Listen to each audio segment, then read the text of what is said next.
Good afternoon, everyone. As a group task assigned by Professor Dilip Barat sir, I am going to present about the article on the translation studies. And this article is by Ganesh Devy, Translation and Literary History and Indian Overview. Me and Aditi Bala are the member of the group and the table of the content. So in this presentation, I am going to talk about abstract key arguments, finding and analysis and conclusion. So what are the keywords of these articles?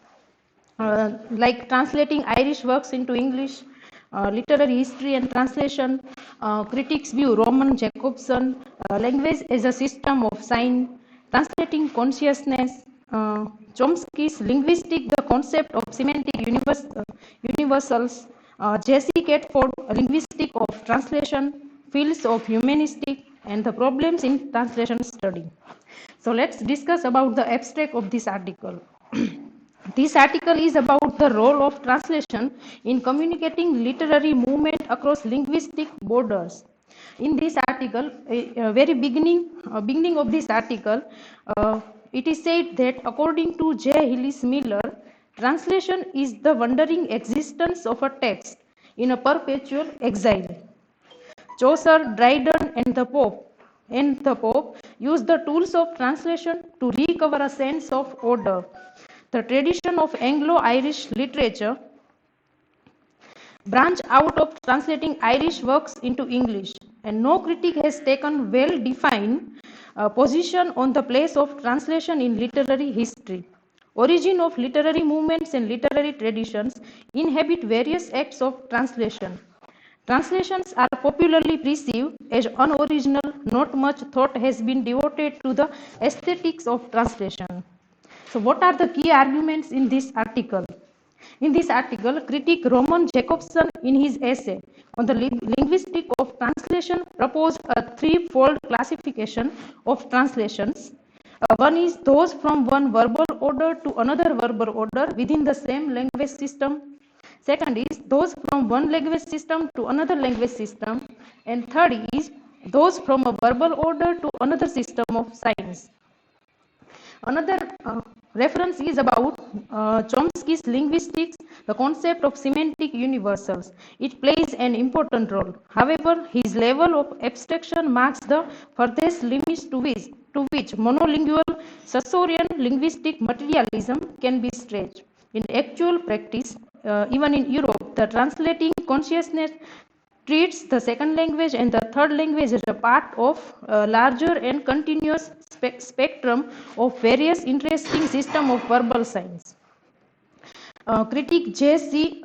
Catford presents a comprehensive statement of theatrical formulation about the linguistic of translation in a linguistic theory of translation, in which he seeks to isolate various linguistic levels of translation.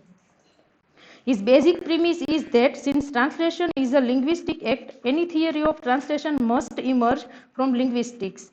Translation is an operation performed on language, a process of substituting a text in one language for a text in another. Clearly, then, any theory of translation must draw upon a language, a general linguistic theory. During 19th century, Europe had distributed various fields of humanistic knowledge into a threefold hierarchy. Comparative study of Europe, Orientalism for the Orient, and anthropology for the rest of the world. After the discovery of Sanskrit by Sir William Jones, historical linguistics in Europe depended heavily on the Orientalism. And after Saussure and Lévi-Strauss, linguistics started treating language with an anthropological curiosity. What are the findings and analysis of this article? So this article is focuses on the problems in translation studies. What are the problems during the translation? The translation problem is not just a linguistic problem.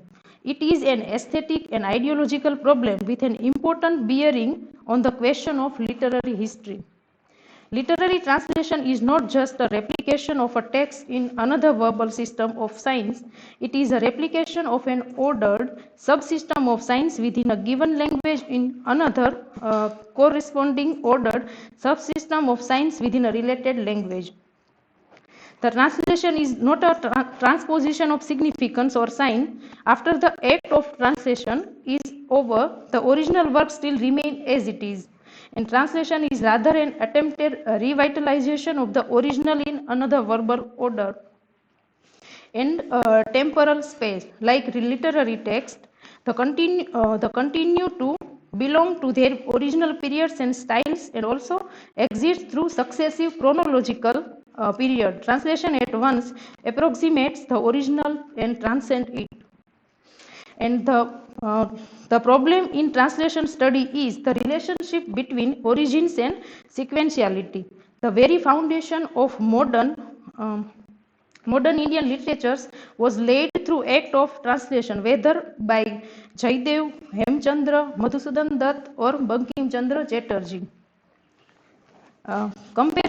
Conclusion. So I found the conclusion from this article is that comparative literature implies between two related languages there are areas of significance that are shared, and just as there may be areas of significance that never can be shared.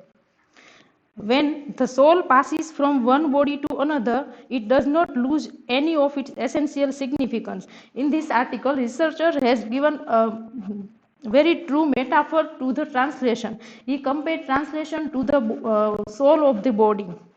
As soul of the body does not lose its essential significance, like that while we are doing translation studies or translation from one language to another, we cannot lose the essence or significance of that translation. Indian philosophies of the relationship between form and essence, structure and significance are guided by this metaphysics. And the true test is the writer's capacity to transform, to translate, to restate, and to revitalize the original.